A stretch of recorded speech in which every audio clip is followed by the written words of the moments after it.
The Space Between Her Fingers, Part 2. On my 8th birthday, I waited by the door all day. I didn't expect much. Maybe a cupcake from the grocery store, maybe a card. I sat there with my knees pulled to my chest, listening for footsteps in the hallway, for the sound of someone coming home with something just for me. No one did. When the sun went down, I found a single match in the junk drawer.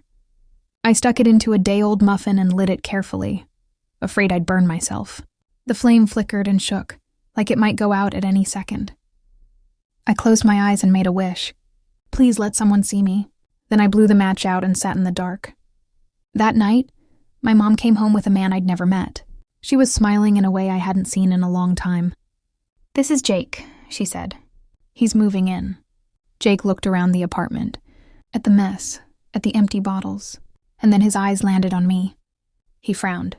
"Does she have to be here?" he asked. No one answered. I slipped into my closet and pulled the door, shut until only a thin crack of light remained. I hugged my doll so tight my arms hurt. I remember staring at the button eyes sewn into its face and thinking they were the only ones that ever really looked at me. That was the moment I realized my birthday wish was stupid. Being seen wasn't a gift. It was a risk. From then on, I perfected the art of not existing. I learned which floorboards to avoid, how to breathe quietly, how to make myself invisible even when I was standing right there. I spent hours in that closet, counting dust particles in the sliver of light, imagining what it would feel like to be wanted. Years passed like that. When I was finally old enough to leave, I packed everything I owned into a single bag. It wasn't much. I waited until my mom was asleep. I stood by her bedroom door for a moment, wondering if I should say goodbye. I didn't. I knew it wouldn't be noticed. Now I'm grown, technically. I pay my bills. I show up to work. I smile when people expect me to. But some things don't fade with time. I still flinch when someone says my name too loudly, like they're breaking a silence I've spent my whole life building. I apologize for things that aren't my fault. I feel guilty for taking up space.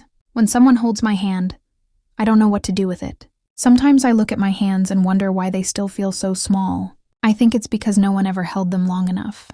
There's a space between my fingers that still remembers what it was like to reach for someone who never reached back. A quiet ache where love should have grown but didn't.